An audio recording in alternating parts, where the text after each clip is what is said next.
monde, j'espère que vous allez bien. Aujourd'hui, petite vidéo pour vous expliquer comment j'ai fait pour rentrer en école d'art et également pour vous montrer le portfolio qui m'aura permis d'y rentrer. Dans cette vidéo, je vais aussi vous expliquer comment je fais pour payer mon école d'art parce que c'est un sujet qui reste en général un peu flou et la plupart des écoles d'art, jeux vidéo et animation sont privées et c'est quelque chose de difficile à payer, mais j'ai quelques solutions si ça peut vous intéresser. Pour mettre un petit peu de contexte derrière ce portfolio, c'est un portfolio que j'ai fait pour rentrer en deuxième année et pas en prépa. Mais il y a quand même des trucs intéressants à prendre là-dedans parce que de base c'était un portfolio de prépa, je vais vous expliquer. En fait de base la plupart des dessins qu'il y a là-dedans je les ai fait en l'espace de 4 mois et c'était dans le but de rentrer dans la prépa de New Age, donc ça a été chose faite. Mais par la suite j'ai voulu rentrer en deuxième année à Isart, donc j'ai remodelé un petit peu ce portfolio avec les productions que j'ai fait durant mon année de prépa et je les ai mises dans mon portfolio selon certains critères que je vais vous expliquer dans cette vidéo. Alors mon premier conseil, avant de commencer votre portfolio, organisez-vous. Je sais que c'est un petit peu chiant dit comme ça, mais c'est archi important et c'est ce qui m'aura permis de faire mon portfolio de base en l'espace de 4 mois et ça m'a paru inconcevable au début, mais avec de l'organisation, vraiment c'est possible. Mon plan d'attaque, c'est que j'ai fait des recherches sur les écoles. C'est quelque chose où vous devez vraiment porter votre attention. Pour commencer, cherchez bien votre école d'art, choisissez bien votre cible. Il y a beaucoup d'écoles d'art qui vous mentent au travers de pubs, de com, etc. Et c'est très facile de tomber dans le panneau et de se dire que l'école est bien alors qu'en réalité c'est pas vraiment ça, les trucs sont pas du tout adaptés pour vous donner un métier à la fin. Et c'est vraiment ce que vous devez rechercher si vous voulez travailler là-dedans, c'est le côté professionnalisant de l'école. Donc pour ça, ce que je vous conseille de faire, c'est d'essayer de chercher des alumni, c'est-à-dire des personnes qui ont déjà fini ces études et de voir si elles ont réussi à trouver un travail, les difficultés qu'ils ont eues, etc. Mais bon, prenez pas une seule personne, essayez de prendre une moyenne quand même, parce que quelque chose qui est bon à savoir, c'est que le taux de réussite dans les écoles, c'est pas uniquement les gens qui ont réussi à travailler dans leur domaine, ça compte absolument tous les gens. Donc par exemple, si tu finis ton école d'art, que tu ailles dans du cinéma, dans du jeu vidéo ou dans une boulangerie, c'est la même chose. Ils te compteront comme une personne qui a trouvé un emploi à la fin de ses études. Donc vraiment, essayez de plutôt vous renseigner auprès des élèves, d'aller regarder leur portfolio, d'aller regarder leur ArtStation, leur LinkedIn, leur Instagram, je sais pas. Un truc que vous trouvez, essayez de leur parler. Il existe des journées de portes ouvertes. Attention à ça malgré tout parce que les élèves sont là pour représenter leur école avant tout. En revanche, certaines écoles sont super cool et en discutant avec les élèves, je pense qu'on peut un petit peu voir la vibe qui s'en ressort. Donc, comment savoir si l'école propose un enseignement de qualité ou non? Essayez de vous renseigner sur les critères de votre métier. C'est-à-dire, est-ce que dans votre métier, vous aurez besoin par exemple de pratique de la perspective? Quel genre de 3D est-ce que vous aurez besoin, etc. Si dans le portfolio des élèves, vous voyez des trucs qui sont hyper génériques, qui ne ciblent pas du tout des trucs comme ça, pour moi, c'était un peu mauvais signe. Je cherchais vraiment des écoles qui ciblaient des aspects très précis. Dans tous les cas, vraiment, mon conseil, c'est faites attention à ce que vous voyez malgré tout. La com ne veut pas dire que c'est bien, et ce qui veut dire que c'est bien, c'est des preuves. Donc c'est pour ça que je vous dis de vraiment axer vos recherches sur les élèves et leur travail en soi et les débouchés plutôt que sur ce que l'école fait comme même si parfois ça peut être intéressant pour vous donner une idée. Autre chose à faire, essayez de trouver le programme de l'école. Par exemple, vous visez une classe de prépa, regardez le programme de la classe de prépa. Si les cours sont plutôt précis et vous semblent être en accord avec ce que vous voulez faire, c'est cool. Si par contre les cours sont archi vagues ou qui sont pas vraiment définis, c'est mauvais signe. Donc voilà, dans vos recherches, gardez bien en tête que ce que vous recherchez c'est un métier, donc que les cours que vous devez rechercher c'est des cours qui serviront votre métier et pas des cours qui serviront faire des trucs jolis. Après tout ça, normalement vous êtes censé avoir une bonne base de données, je pense. Pour comment ça se passe en école d'art, ce que j'ai envie de vous répondre, c'est ça dépend vraiment des écoles dans laquelle vous êtes. Certaines écoles sont beaucoup plus élitistes et ont une ambiance beaucoup plus axée sur la compétition et certaines écoles sont beaucoup plus axées sur le travail d'équipe, sur le fait de se monter vers le haut les uns les autres. Donc vraiment l'ambiance va dépendre de l'école que vous choisirez. En revanche, préparez-vous bien si vous voulez rentrer dans une école d'art. Généralement c'est pas des écoles faciles du tout, vous allez avoir beaucoup de travail à faire parce que l'art c'est de la pratique avant tout, donc c'est très fatigant, c'est pas forcément fait pour tout le monde et c'est pas une obligation pour rentrer dans le milieu professionnel par la suite. Donc vraiment réfléchissez bien à si c'est quelque chose qui est fait pour vous ou non. Certaines personnes préféreront travailler et apprendre en autodidacte et c'est aussi valable qu'une personne qui préférera aller dans une école d'art. En tout cas dans les deux cas avec du travail, vous pourrez arriver à votre objectif je pense. Pour ma part, si j'ai choisi d'aller en école d'art, c'est premièrement parce que j'en ai eu l'opportunité, je vous expliquerai ça un petit peu plus tard, mais également pour l'aspect avoir un retour direct de la part des professeurs parce que ce qui est cool en école d'art, c'est que tu peux directement demander à la personne est-ce que c'est bien, est-ce que c'est mal, comment je peux m'améliorer et moi je sais que j'aime bien avoir ce retour sur mon travail pour savoir directement qu'est-ce que je peux corriger ou non. Bref, une fois que vous vous avez réfléchi à tout ça, vous pourrez passer à votre portfolio. Pour votre portfolio, ce que je vous conseille, c'est d'essayer d'axer votre portfolio sur l'école que vous visez. Pour vous expliquer comment moi j'ai fait, c'est que j'ai fait un max de recherche sur les écoles que je visais. J'ai visé New Age et Isart. New Age pour la prépa et Isart pour la deuxième année par la suite. Et j'ai regardé leur programme. Grâce à ça, j'ai construit mon portfolio vraiment pièce par pièce en m'inspirant du programme directement. Donc par exemple, si dans le programme je trouvais qu'il y avait des cours de perspective, des cours de portrait, etc. dans ma to-do list pour mon portfolio, je me disais ok, donc il faut que je mette de la perspective, il faut que je mette du portrait. Et en fait, en m'inspirant de tout ça, je savais déjà ce que l'école recherchait et comment mieux axer mon portfolio. En fait, ce qui a été un peu difficile, c'est parce que quand j'ai commencé à faire ce portfolio là, j'avais des bases en rien. Il fallait que j'apprenne la perspective, il fallait que j'apprenne l'anatomie, mais aussi le digital. Donc ce que j'ai fait pour pallier à ça, c'est que je me suis dit j'ai un mois pour bosser à fond le tradi et après je me mettrai sur des trucs d'imagination en digital. Donc je me mettais des deadlines précises avec un nombre de dessins à reach par jour et à la fin de la journée j'étais obligée d'avoir fini parce que sinon j'allais prendre trop de retard et pas pouvoir continuer mon portfolio. Donc par exemple pour l'anatomie, je me suis dit ok, en une semaine il faut que j'apprenne l'anatomie. Je me disais bon bah pour tel jour il me faut tant de dessins, pour tel jour il faut que j'ai appris tout ça et en vrai ça a plutôt bien fonctionné. Ce que j'ai fait c'est que j'avais pas peur de rater. Par exemple si je devais dessiner une voiture, j'en dessinais 20 avant jusqu'à vraiment prendre le coup de main et que ça devienne limite de la mémoire musculaire. Et après quand je devais faire le dessin final, bah, c'est devenu beaucoup plus facile parce que je m'étais vraiment entraînée. Mais par contre, ce qui a été le plus important pour moi, ça a été de me mettre une limite de temps. Quasiment tous les dessins que j'ai fait là, ils ont été faits en une journée. C'était très difficile. Quand tu dessines, t'as tendance à difficilement t'arrêter ou à difficilement avancer si t'arrives pas à te mettre de limite de temps précise. Et moi, c'est ce qui m'a vraiment aidé. Donc je vous conseille vraiment de vous chronométrer ou de vous dire ok, là à la fin de la journée, peu importe ce que j'ai, il faut que je le rende. Bon, vous n'êtes pas obligé de le rendre finalement si ça vous plaît pas, mais au moins psychologiquement vous vous dites à la fin de la journée j'ai un truc, tu vois. Ce qui personnellement m'a beaucoup aidé à compléter mon portfolio, c'était d'établir des priorités. Essayez de voir qu'est-ce qui est le plus important ou non et commencer par ça. Parfois le truc le plus important c'est le truc le plus chiant, mais mieux vaut commencer par ça et l'avoir à la fin que ne jamais le faire. Quand vous postulez en classe de prépa, généralement l'école sait que vous êtes plutôt débutant en dessin et c'est ok. Donc ce qu'ils vont rechercher chez vous, ce sera plutôt votre méthodologie de travail, votre rigueur, etc. Bon après ça peut varier selon les écoles, mais en tout cas dans beaucoup de cas c'est le cas. Donc si par exemple l'école vous dit vous devez faire tant de dessins, c'est mieux de présenter tant de dessins pour montrer que vous êtes sérieux dans votre travail. Donc quand je dis établir des priorités, ça peut autant être dans les dessins que vous allez faire. Par exemple, ouais, le dessin sur la perspective, bah, il va être en priorité très élevée et le petit croquis d'anatomie, bah, je vais le mettre en priorité plutôt basse. Ça veut dire que vous saurez par quoi vous devez commencer et quel est le minimum de qualité à atteindre pour avoir quelque chose de présentable à la fin. Établir des priorités, c'est pas que en gros comme ça, vous pouvez aussi le faire dans votre travail. Par exemple, si on vous demande de faire un paysage, vous pouvez vous dire ok, donc qu'est-ce qui est élevé en priorité dans mon paysage? Bah le paysage, très élevé en priorité. Par contre, faire des couleurs, si c'est pas demandé, bah ça je peux le mettre en priorité basse. Ça veut dire qu'à la fin de la journée, peu importe ce que vous faites, il faut que vous ayez le paysage. Par contre, si vous n'avez pas la couleur, c'est pas forcément grave, vous pouvez le faire plus tard si vous avez un peu de temps. Maintenant que vous savez tout ça, je pense qu'on peut passer aux choses sérieuses et je vais vous montrer de quoi est composé mon portfolio. Mon conseil quand vous construisez votre portfolio, c'est la présentation est super importante. Vous pouvez vendre n'importe quoi avec une bonne présentation. Même si vous n'aimez pas votre travail, pendant l'entretien, montrez ce qu'il y a de bien dessus. Il faut que vous ayez l'air d'avoir confiance en votre travail et en vous. Moi, il y a énormément de dessins que je déteste, mais si je dois le présenter, je suis en mode waouh, c'est le meilleur dessin du monde, franchement, ça c'est super bien. Et vraiment pointer du doigt ce qui va bien. Au lieu de pointer du doigt les points faibles du dessin, pointez du doigt les points forts et vous pourrez peut-être même transformer les points faibles en points forts. Dans le sens où vous avez fait votre travail sur la perspective, vos couleurs sont pas ouf, vous dites ok, donc ça c'est un travail où j'ai vraiment voulu travailler à fond la perspective, donc voici mes points de fuite, voici mon process, etc.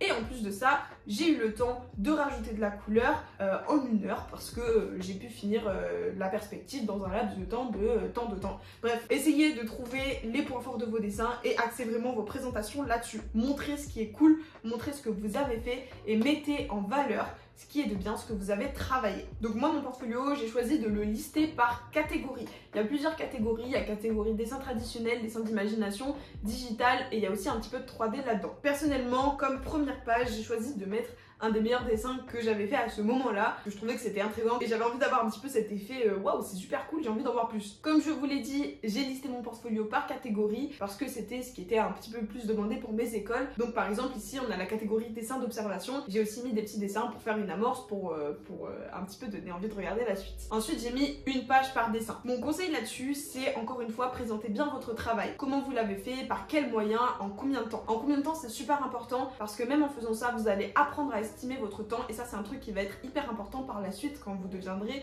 pro. Par exemple un dessin fait en 1 heure n'aura pas du tout la même qualité qu'un dessin fait en 15 heures et c'est normal, donc précisez-le parce que la personne en face aura plus d'idées et par exemple si vous avez raté quelques trucs, et bah on pourra très bien se dire bon bah c'est ok, la personne l'a fait en 1 heure, il y a ça qui est cool. Donc vraiment c'est important de mettre en combien de temps vous avez fait un dessin. Par exemple ici j'ai mis que c'est un dessin digital, bon ça va de soi mais c'est pour aller avec les descriptions par la suite. Le logiciel que j'ai utilisé pour le faire, donc ici Photoshop, j'ai également mis le temps, ici c'est 9 heures, la date janvier 2023 et j'ai également mis à chaque fois si mon dessin était fait d'après photo ou d'après réel. Donc c'est des catégories que vous pouvez reprendre si jamais elles vous plaisent ou remodeler selon ce qu'on vous demande et selon ce que vous avez envie de mettre en avant, mais moi je trouvais que c'était des catégories qui étaient importantes à savoir pour pouvoir bien évaluer le dessin en face. Donc en gros pour vous expliquer un peu d'où vient ce dessin, ça vient du moment où je construisais mon portfolio et où j'apprenais le digital et le tradi en même temps et du coup je cherchais énormément de tutos sur YouTube. Si vous voulez je pourrais vous mettre quelques références en description de tutos qui moi m'ont aidé,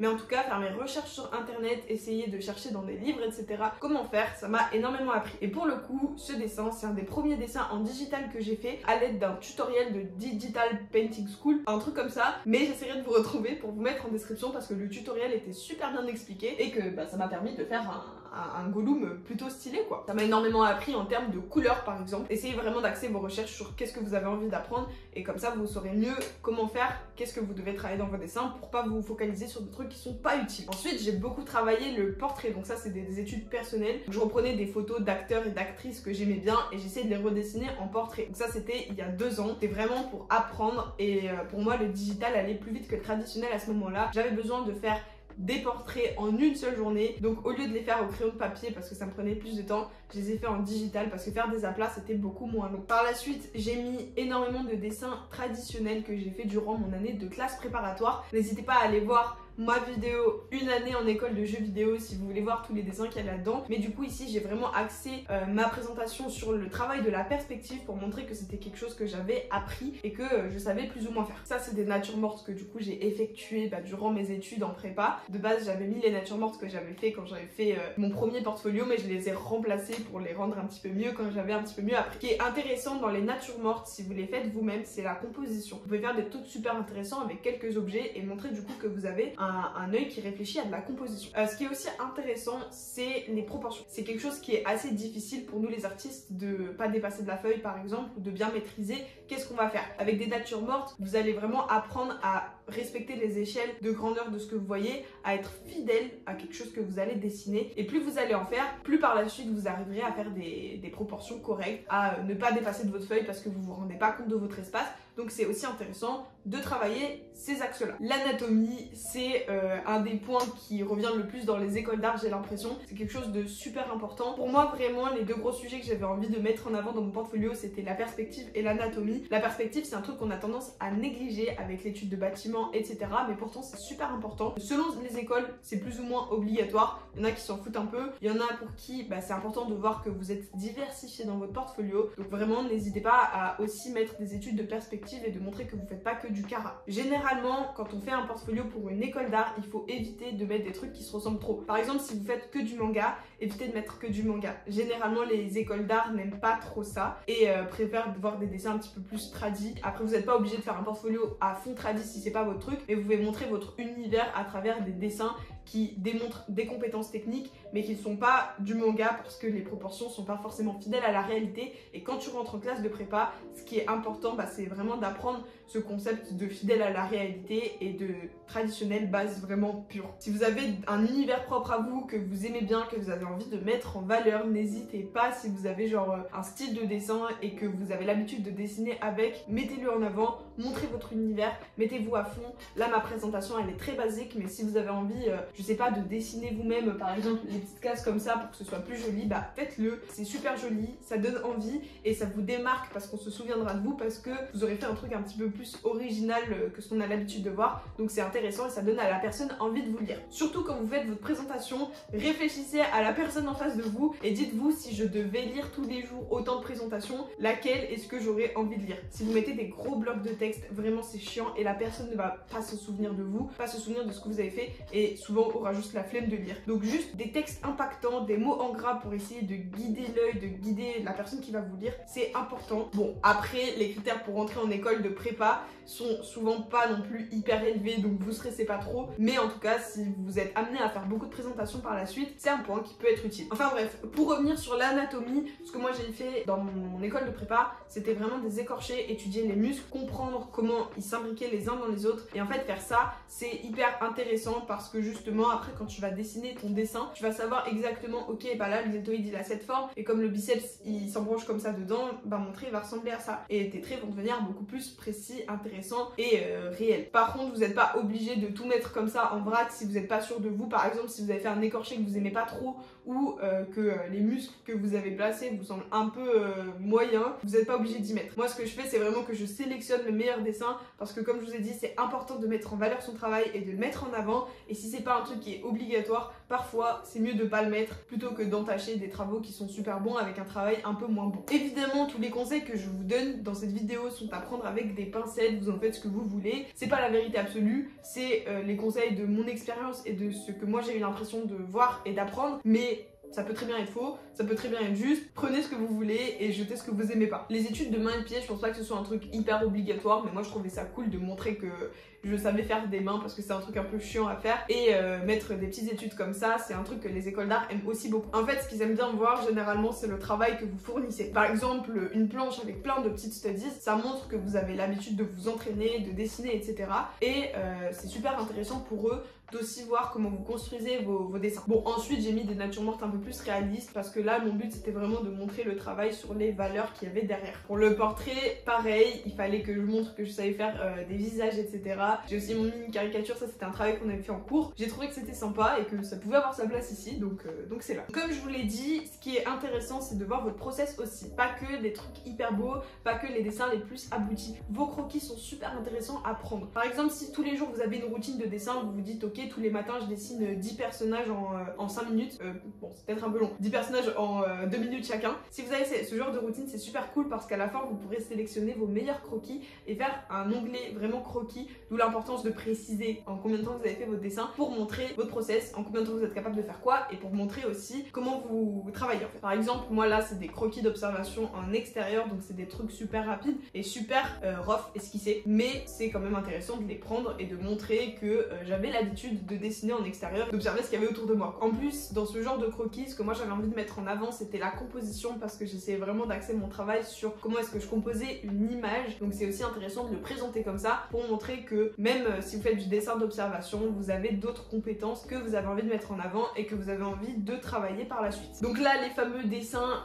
croquis rapides des personnages, ici je pense que c'est un bon exemple parce qu'il y en a de toutes les formes pour toutes les minutes. Les premiers que vous voyez en fait c'est que j'en ai fait 5 en 1 minute, par la suite on en a 5 en 2 minutes, les 3 du haut ils sont faits en 5 minutes et les 2 du bas en 10 minutes. Donc ça je trouve que c'est hyper cool et ça peut être hyper intéressant. Encore une fois ça vous montre que la qualité d'un dessin dépend plus du temps que d'autres choses.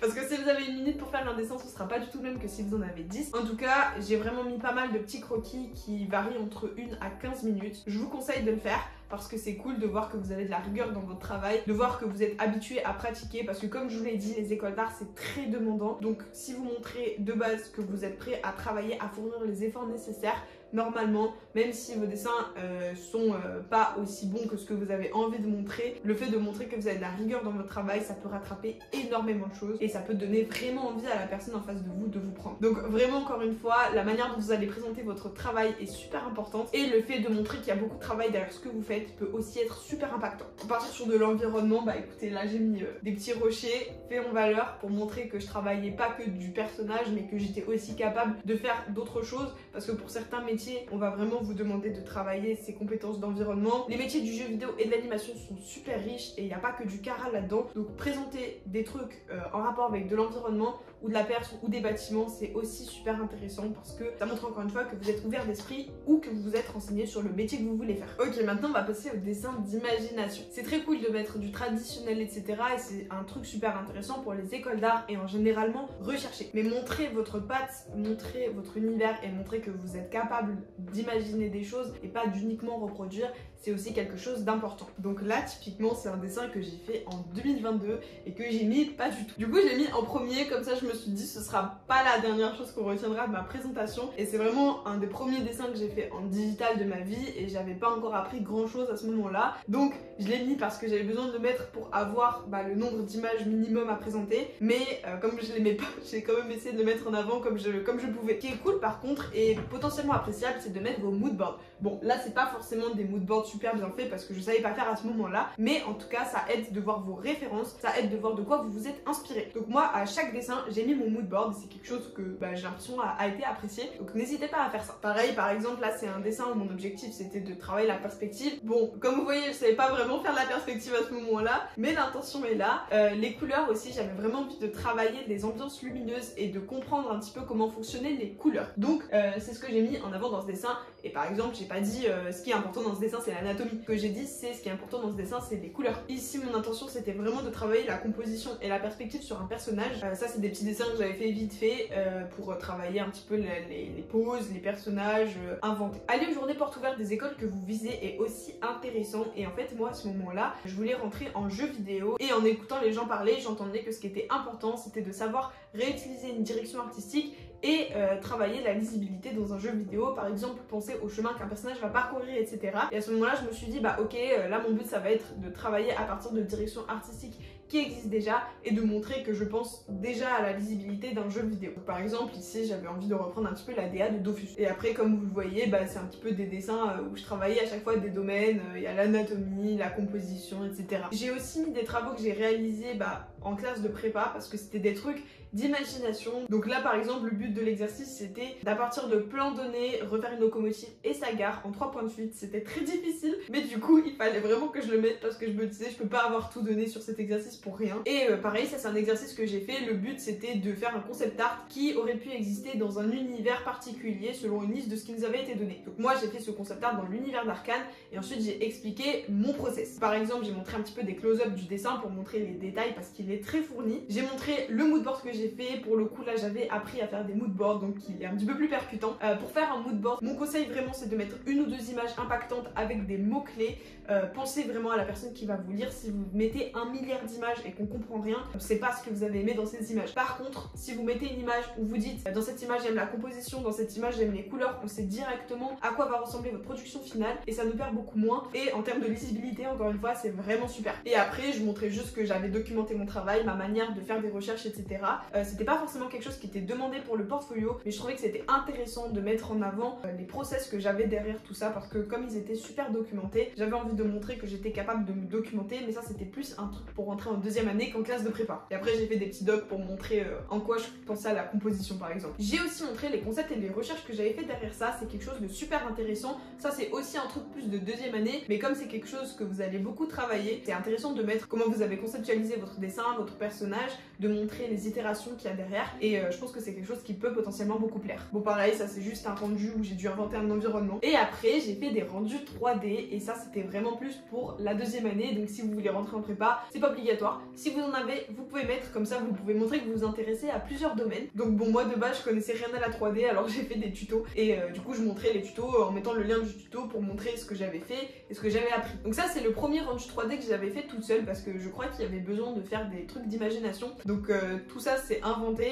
Je me suis aidée de tutos pour certains props parce qu'il y avait des trucs que je savais pas forcément faire, mais j'ai fait ça grâce aux tutos que j'avais vus avant et qui m'ont appris à travailler en 3D. Donc pour moi c'était encore une fois intéressant de montrer comment je m'y prenais pour construire quelque chose. Et comme je voulais faire du jeu vidéo, j'avais vraiment envie de montrer cet aspect là. Et donc ici de montrer que je pouvais penser en node et que j'avais essayé un petit peu de toucher à ça dans les textures. Mais bon ça c'est un peu chiant pour rien, c'est vraiment pas obligatoire et c'est juste moi avec moi-même, j'avais envie de montrer que j'avais essayé de toucher à ça et que j'avais essayé de comprendre ce que ça signifiait. Ça c'est un onglet que j'ai rajouté moi-même, donc mes expériences sur du moteur. Parce qu'encore une fois, personnellement comme je voulais aller en game art, donc en jeu vidéo, je voulais vraiment montrer que j'avais déjà travaillé sur du moteur, donc sur Unreal ou sur Unity. Bon, pour le coup là c'est juste Unity, mais je trouvais que c'était intéressant de montrer que j'avais eu déjà des expériences dans ce domaine. Donc le premier projet que j'ai mis, c'est un jeu que j'ai fait en game jam. Pour vous expliquer ce que c'est qu'une game jam, en gros t'as 48 heures pour faire un jeu, voilà. Donc là je vais vous montrer mon jeu, j'ai mis le lien pour y jouer si on avait envie. Là mon but c'était de montrer du coup que j'avais travaillé sur Unity, que je savais intégrer, que dans ce jeu mon but à moi ça avait été de poser la direction artistique et de faire tous les assets, donc en gros tous les éléments 2D qu'il y a dans le jeu. C'est pas forcément incroyable, mais c'est quand même intéressant pour montrer que vous avez déjà des expériences. Donc vraiment dans votre portfolio vous n'êtes pas obligé de vous dire il faut que mon travail soit incroyable, il faut que votre travail montre ce que vous avez fait et qui vous êtes. Et le second projet moteur sur lequel j'ai travaillé, c'était un Metroidvania en 2D sur lequel j'ai travaillé pendant 5 mois. En gros quand je suis rentrée dans cette prod, il y a beaucoup de choses que je savais pas, il y a beaucoup de personnes qui m'ont aidé et qui m'ont énormément appris, et c'est ce que j'ai voulu mettre en avant ici. Donc ici mon but c'était pas forcément de montrer ce qui était excellent, mais de montrer que j'avais envie d'apprendre. Donc c'est pour ça que j'ai mis les premières versions quand j'apprenais et que c'était pas ouf, et les dernières versions quand cette fois j'avais compris comment faire et que c'était mieux. J'ai aussi montré le level art, donc les compositions que j'ai pu faire, pour montrer encore une fois que vraiment le travail de la composition était un travail qui m'intéressait énormément. Et après j'ai montré des trucs un peu plus basiques comme de l'UI, donc en gros l'UI c'est l'habillage, des menus et des trucs comme ça. Donc voilà, ça c'est des trucs que je savais que dans l'école j'allais devoir faire, donc montrer que je savais déjà plus ou moins quelques bases là-dessus, ça me paraissait intéressant. Pour finir mon portfolio, j'ai mis d'autres créations que juste du dessin, parce que j'avais aussi envie de montrer ce qui m'intéressait ailleurs dans l'art. Ça peut être cool si vous avez d'autres centres d'intérêt de les mettre en avant dans une petite catégorie comme ça. Donc là par exemple j'ai mis quelques sculptures que j'ai fait en prépa, c'est un truc qu'on fait souvent en école d'art, donc c'est pour ça que je les ai mis. Et vu que je voulais passer en deuxième année directement, je voulais montrer ce que j'avais fait en prépa pour montrer ce que j'avais acquis. J'ai aussi mis des peintures, parce qu'encore une fois c'est un truc qu'on fait beaucoup en prépa, et ça montrait aussi la compréhension des couleurs en traditionnel que j'avais pu avoir au cours de mon année de prépa. Ensuite j'ai mis des courts-métrages, en fait quand j'ai fait des études de cinéma, vous vous doutez bien que j'ai fait des courts-métrages. Donc voilà, beaucoup de réal, et du coup c'était intéressant de mettre en avant ce côté réalisation, puisque le dessin, la photo, la réalisation, ça se regroupe un petit peu en termes de composition d'image. Et après j'ai mis quelques photographies parce que c'est quelque chose que j'aime beaucoup, la photo, et encore une fois comme je vous l'ai dit, la compo de la photographie c'est une manière de réfléchir que tu peux aussi avoir en dessin et qui est super intéressante. Et évidemment j'ai mis le fait que je faisais mon manga à côté. Et puis voilà pour mon portfolio, j'espère qu'en tout cas ça vous aura aidé à construire le vôtre. Vous n'êtes pas obligé de faire le même que moi, vraiment je vous le déconseille même. Prenez vraiment les axes qui vous intéressent, essayez de faire vos propres recherches. Là c'est juste pour vous montrer comment moi je l'ai articulé autour de mes propres recherches. Ça peut vous donner une base, si ça peut vous aider dans votre manière de procéder. Voilà, il nous reste encore quelques sujets à aborder. L'entretien, c'est une question qui se pose beaucoup. Comment ça se passe? En vrai ça dépend des écoles. Avant ça se faisait beaucoup de faire un concours, aujourd'hui un petit peu moins. Je pense que c'est toujours le cas dans quelques écoles, mais ça se fait vraiment beaucoup moins qu'avant. Généralement ce que vous allez avoir c'est un entretien en physique ou en visio, peu importe, où la personne qui va vous recruter va regarder votre portfolio avec vous. Vous allez devoir lui expliquer vos démarches, lui expliquer votre portfolio en fait. La personne pourra aussi lors de cet entretien vous poser des questions sur ce qui vous intéresse, pourquoi est-ce que vous choisissez cette école. Parfois pour certaines écoles c'est des questions un petit peu plus en mode quiz, en mode oui est-ce que tu connais tel artiste, blablabla. Donc renseignez-vous auprès des élèves qui ont déjà passé le test au préalable, mais généralement c'est juste un entretien qui va tourner autour de votre portfolio et de vos motivations, donc essayez vraiment de réfléchir à ça. Ne vous stressez pas pour autant, franchement c'est des trucs assez chill. Bon, soyez pas non plus trop chill dans votre présentation parce que vraiment ils vont évaluer votre motivation, donc n'ayez pas l'air en mode j'en ai rien à foutre, ayez l'air motivé. En fait, présentez votre travail. Si vous avez eu la motivation de faire votre travail, généralement ça va se retranscrire tout seul, donc vous n'avez pas besoin de vous stresser avec ça non plus. Encore une fois, je précise que c'est pas la vérité générale, c'est vraiment juste mon expérience à moi. Pour ce qui est des solutions pour financer vos études, pour si vous avez envie de rentrer en école d'art et que vous savez pas trop quoi faire, il existe des solutions. Je vais peut-être pas toutes vous les donner parce que je pense que je les connais pas toutes, donc n'hésitez pas à faire vos propres recherches quand même. En tout cas déjà pour ce qui est du prêt, si vous n'avez pas de garant ou quoi, vous pouvez quand même faire un prêt garanti par l'État. C'est un prêt que vous pouvez faire sans garant auprès de votre banque, et vous aurez 20 000 € maximum de prêt, mais ça peut toujours être une porte d'entrée. Je sais que beaucoup de personnes travaillent à côté, certaines écoles proposent des alternances dans le sens où les études sont faites pour que tu puisses travailler à côté. Donc par exemple il y a des rythmes en 2 semaines, donc 2 semaines de cours, 2 semaines de rien, où généralement tu as quand même des devoirs, tu as quand même beaucoup de travail, donc c'est mieux si tu peux ne pas avoir de travail, mais si jamais c'est nécessaire, il y a ces possibilités-là. c'est des trucs à demander en entretien ou par mail ou en essayant de se renseigner aux portes ouvertes. Il y a certaines écoles aussi qui vont vous faire des stages. Bon, ce sera vraiment pas suffisant pour payer vos études parce que généralement ça va de l'ordre de 8 000, 9 000 € l'année. Donc un stage c'est pas suffisant, mais ça peut toujours être un petit moyen d'avoir un petit peu d'argent si vous avez, je sais pas, des courses à faire ou des trucs comme ça. Moi pour le coup, la solution qui s'est offerte à moi c'est la bourse aux jeux vidéo. Je vous invite vraiment à faire ça si vous voulez faire du jeu vidéo, que ce soit de l'art ou même autre chose. Mais tant que ça concerne le jeu vidéo, vous pourrez avoir cette bourse potentiellement. En gros, c'est une bourse gratuite. Tu peux postuler peu importe qui tu es, genre vraiment, tant que tu veux faire du jeu vidéo et que tu veux rentrer dans une école de jeux vidéo, c'est possible de postuler à cette bourse. C'est pas une bourse au mérite, c'est une bourse sur les critères sociaux. Il n'y a pas beaucoup de personnes qui sont prises, mais si jamais vous avez envie de postuler à cette bourse, c'est une possibilité. La bourse, elle prendra en charge vos études, donc vous n'aurez plus à payer l'école. Donc ça, vraiment, c'est un truc de ouf. C'est une initiative incroyable et bénévole en plus. J'ai vraiment eu de la chance et je suis super heureuse aujourd'hui de l'avoir. Alors si jamais vous pouvez postuler à cette bourse, que vous avez quelque chose à montrer, que vous avez envie de faire du jeu vidéo, n'hésitez pas, vous pouvez toujours tenter votre chance. Je vous garantis pas que vous l'aurez parce qu'il n'y a pas tant de personnes que ça qui sont prises, mais c'est une possibilité si jamais. Je sais que ça c'est aussi plutôt rare, mais certaines écoles peuvent également proposer des bourses. N'hésitez vraiment pas à vous renseigner auprès des écoles.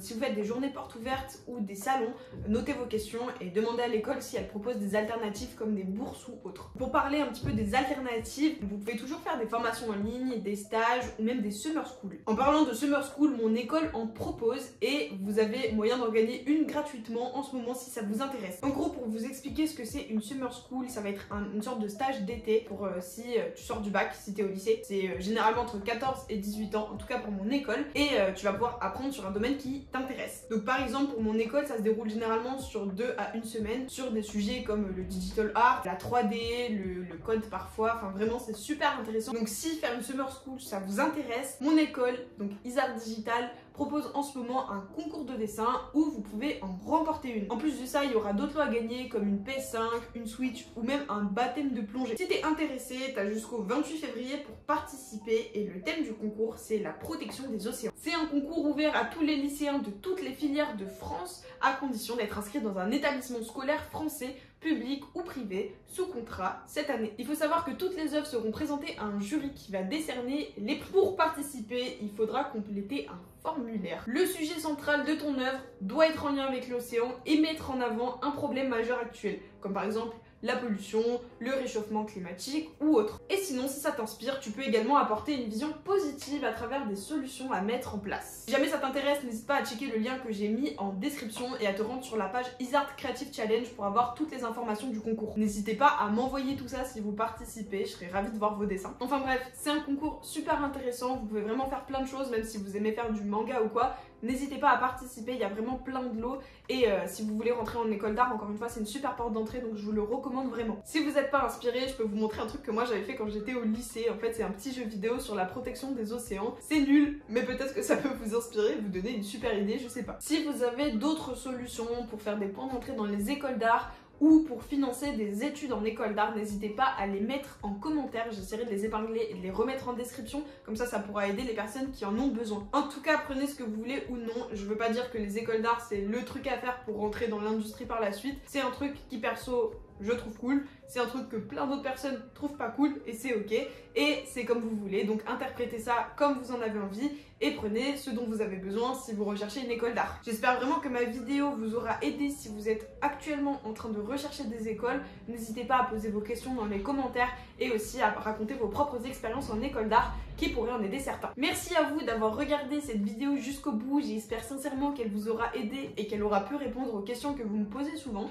Et sur ce, moi je vous dis à la prochaine.